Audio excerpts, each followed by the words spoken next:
महाभारत का युद्ध समाप्त होने के बाद पांडवों द्वारा श्री कृष्ण के कहने पर अश्वमेध यज्ञ का आयोजन किया गया।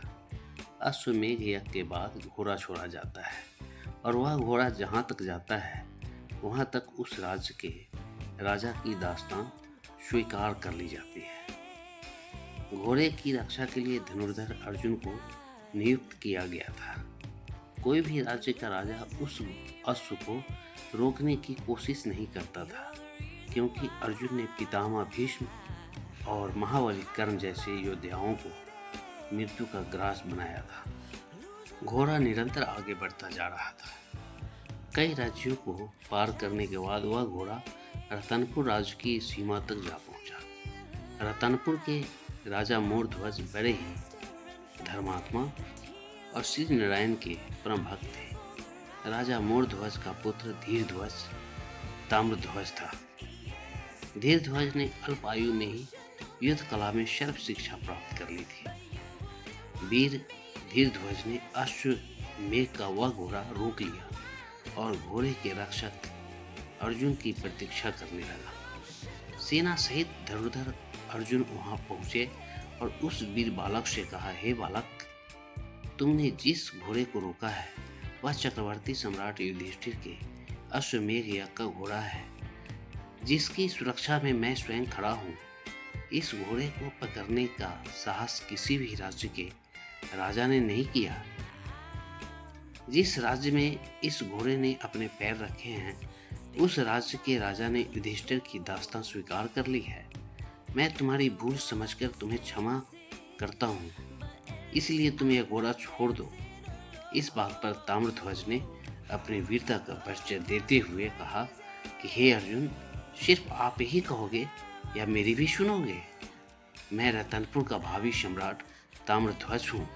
मेरे पिता मयूरध्वज और पिता विद्याधरणी है। मैं क्षत्रिय पुत्र हूँ और क्षत्रिय कभी किसी का दास नहीं होता। इस पर अर्जुन ने कहा कि नादान बालक, तुम जानते नहीं हो तुम क्या कह रहे हो। तुम्हारा यह बालहट युद्ध करवा सकता है और युद्ध का परिणाम तुम नहीं जानते हो, इसलिए तुम यह घोड़ा छोड़ दो और अपने पिता को सूचित करो ताकि वह तुम्हें समझा सके। ताम्रध्वज ने अपनी वाक्पटुता से अर्जुन पर पलटवार किया और कहा, हे कुंती नंदन अर्जुन, क्षत्रिय पुत्र बाल्यकाल अवश्य अपने पिता की गोद में व्यतीत करता है, परंतु जवानी में क्षत्रिय पुत्र का क्षत्रित्व परिपक्व हो जाता है। यदि तुम्हें घोड़ा चाहिए तो तुम्हें मुझे अपने बाहुबल से प्राप्त करना होगा। व्यर्थ में अपना योगदान कर के समय खराब ना करें। अर्जुन ने ताम्रध्वज से कहा कि हे मूर्ख ताम्रध्वज, तुझसे युद्ध करके मैं अपयश का भागी नहीं बनना चाहता हूँ, इसलिए मैं अपने बाण से तुझे तेरी माता की गोद में सकुशल पहुँचा देता हूँ। और अर्जुन ने बाण चलाया, परंतु ताम्रध्वज कोई कायर बालक नहीं था, वह भी शस्त्र कलाओं में प्रवीण था। ताम्रध्वज ने न सिर्फ अर्जुन द्वारा चलाए गए बाण का उत्तर दिया, बल्कि ताम्रध्वज के तीर ने अर्जुन के सारथी को गिरा दिया। बालक ताम्रध्वज की वीरता को देख अर्जुन चकित रह गए।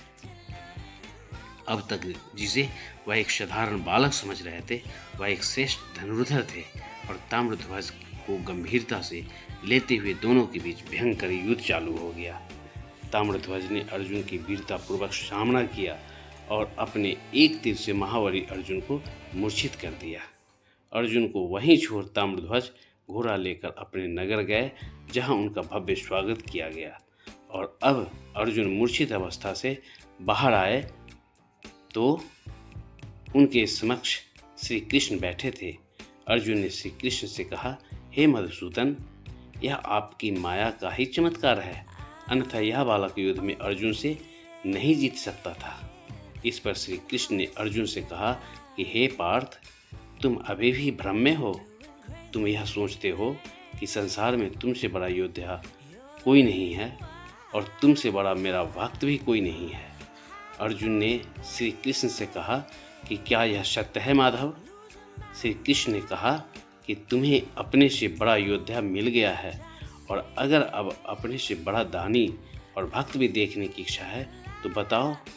अर्जुन ने श्री कृष्ण से कहा कि मैं अवश्य ही उस भक्त के दर्शन करना चाहूँगा जो मुझसे भी बड़ा आपका भक्त है। तब भगवान श्री कृष्ण और अर्जुन ब्राह्मण का वेश धारण कर तथा यमराज एक सिंह के वेश में रतनपुर राज्य की ओर प्रस्थान किया, जहाँ राजा मयूरध्वज का राज दरबार लगा था। राजा मयूरध्वज तब तक अन्न जल ग्रहण नहीं करता था जब तक कि वह किसी अतिथि का अन्न जल या उसके मनचाहा वस्तु का सेवा न कर लिया होता था। सुनने में आता है कि मयूरध्वज के दरबार में 7 दिन से कोई अतिथि नहीं गया था, जिसके कारण वह पूरे परिवार 7 दिन से कुछ भी खाया पिया नहीं था। जैसे ही राजा मयूरध्वज को इस बात की खबर लगी कि साधु उनके राज दरबार में आए हैं, तुरंत उन्होंने अपने सिंहासन छोड़ साधुओं को प्रणाम कर आशीर्वाद लिया। ब्राह्मण रूपी श्री कृष्ण ने राजा मयूरध्वज से कहा कि हे राजन, हमने तुम्हारे दान की बहुत प्रशंसा सुनी है। चारों ओर तुम्हारे यश की कीर्ति है कि कोई भी याचक तुम्हारे दरबार से खाली हाथ नहीं जाता है। राजा मयूरध्वज ने ब्राह्मण रूपी श्री कृष्ण से कहा कि हे ब्राह्मण देवता, यह भगवान नारायण की ही मुझ पर कृपा है कि आज तक मेरे दरबार से कोई खाली हाथ नहीं लौटा है। ब्राह्मण रूपी श्री कृष्ण ने कहा कि हे राजन, हम आपसे ऐसी कोई वस्तु नहीं मांगेंगे जो आपके अधिकार क्षेत्र से बाहर हो। श्री कृष्ण ने राजा मयूरध्वज से कहा कि हम 3 प्राणी बहुत लंबे समय से यात्रा कर रहे हैं। हम दोनों तो कंदमूल खाकर अपनी भूख शांत कर लेते थे, परंतु हमारे साथ यह सिंहराज भी है जो सिर्फ मांसाहार करते हैं तथा यह सिर्फ मनुष्य का मांस भक्षण करते हैं। मयूरध्वज ने श्री कृष्ण से कहा कि मैं सिंहराज के समक्ष प्रस्तुत हूँ। यदि वह मेरा भक्षण करेंगे तो मैं खुद को धन्य समझूंगा। श्री कृष्ण ने कहा कि पृथ्वी पर स्वयं को दान करने वाले की कमी नहीं है। यदि तेरे जैसा भोजन करते तो हमें आपके पास आने की जरूरत नहीं होती। महाराज मयूरध्वज ने श्री कृष्ण से कहा कि हे ब्राह्मण देवता, अब आप ही बताएं कि मैं कैसे सिंहराज के भोजन की व्यवस्था कर सकता हूँ। ब्राह्मण बने श्री कृष्ण ने राजा मयूरध्वज से कहा कि हमारे सिंह के भोजन के लिए आपको अपनी रानी सहित आरा लेकर अपने पुत्र ताम्रध्वज को चीरना होगा, जिससे सिंहराज भोजन कर सकेंगे। श्री कृष्ण की आवाज़ सुनकर सारा दरबार आश्चर्यचकित हो गया। स्वयं अर्जुन भी श्री कृष्ण के इस तरह की बात से डर गए। एक क्षण के लिए राजा मयूरध्वज भी डगमगाए, परंतु समझ गए।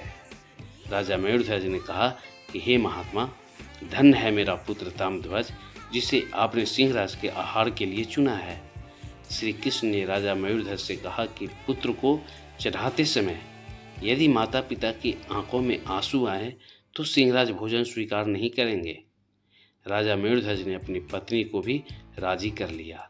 राजा मयूरध्वज के पुत्र ताम्रध्वज ब्राह्मण देवता की बातों को दिल से स्वीकार कर लिया। अर्जुन राजा के इस प्रकार समर्पण और वचनबद्ध बातों को देखकर आश्चर्यचकित रह गए। इसके बाद राजा ने आड़ा उठाया और अपने इकलौते पुत्र के सिर पर रखकर परमपिता परमात्मा का स्मरण करते हुए अपने पुत्र को चीर दिया। अर्जुन चौंक कर मूर्छित हो गए। आरे से निरंतर उनके शरीर के 2 भाग किए जा रहे थे। इस तरह ताम्रध्वज का शरीर 2 भागों में बट गया। राजा मयूरध्वज ने ब्राह्मण से कहा कि हे ब्राह्मण देवता, अपने सिंह को भोजन करवाइए। सिंहराज ने आगे बढ़कर ताम्रध्वज का दायां भाग खा लिया। तभी ताम्रध्वज की माता की बाईं आंख से आंसू टपक पड़े। श्री कृष्ण ने महारानी से पूछा कि महारानी, यह आंसू किस लिए? मैं यह अतिथि सत्कार स्वीकार नहीं करूंगा। और भगवान रुष्ट होकर जाने लगे तो राजा रानी रोकने की मिन्नतें करने लगे। तब रानी ने हाथ जोड़कर कहा कि हे ब्रह्म देवता, महापितृभक्त ताम्रध्वज के दाहिने अंग को तो आपने स्वीकार कर लिया, परंतु बाम अंग को छोड़ दिया। इसी कारण मेरी बाईं ओर से आंसू निकल पड़े।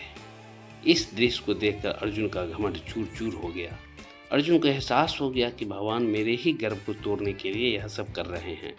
वो स्वयं भगवान के पैरों में गिरकर विनती करने लगे और कहने लगे कि आपने मेरे झूठे मान को तोड़ दिया है। राजा रानी के बेटे को उनके ही हाथों से मरवा दिया और अब रूठ के जा रहे हो? ये उचित नहीं है प्रभु, मुझे माफ़ करो और भक्त का कल्याण करो। भक्ति का ऐसा प्रकाश अर्जुन ने अपने जीवन में कभी नहीं देखा था। इसके बाद ब्राह्मणों के लिए सात्विक भोजन की व्यवस्था की गई। श्री कृष्ण ने राजा मयूरध्वज से कहा कि तुम्हारे पुत्र को बैकुंठ में स्थान मिलेगा। ईश्वर तुम्हारे दान भक्ति से अति प्रसन्न रहता है और वह कभी अपने भक्तों को अहित नहीं करेंगे। ब्राह्मण रूपी श्री कृष्ण ने राजा से कहा कि अपनी दाहिनी तरफ देखें, आपके अलौकिक कार्य का फल आपको मिल चुका है। जैसे ही राजा ने अपनी दाहिनी तरफ देखा, ताम्रध्वज जीवित अवस्था में खड़ा था। अपने पुत्र को देख रानी ने उसे गले से लगा लिया। राजा मयूरध्वज ने ब्राह्मण से कहा कि आप कौन हैं और किस कारण आपने मेरी इतनी कठिन परीक्षा ली।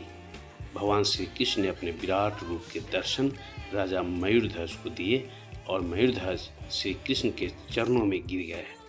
भगवान के दर्शन पाकर अपनी भक्ति सार्थक जान मयूरध्वज की आंखें भर आई।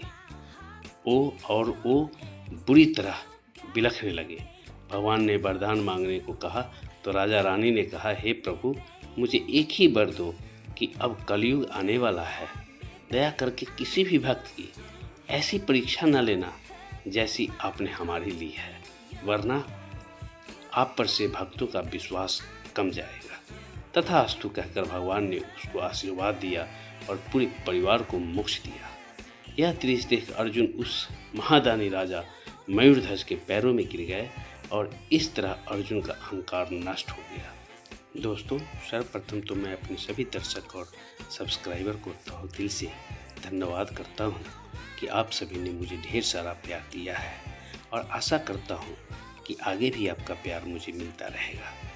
दोस्तों, अगर हमारे वीडियो की कहानी आप सभी को अच्छा लगता है तो please KS story PDS channel को सब्सक्राइब, लाइक ज़रूर करें, वीडियो शेयर भी करें और हाँ, आप हमें अपना बेस्ट सुझाव कमेंट के द्वारा ज़रूर दें। प्रिय दोस्तों, मुझे आपकी मदद की ज़रूरत है, इसलिए प्लीज़ आप मेरे चैनल को सब्सक्राइब करके अपना अनमोल प्यार दें। Please subscribe and select the all after push the bell icon. जय श्री कृष्ण, जय श्री कृष्ण। धन्यवाद।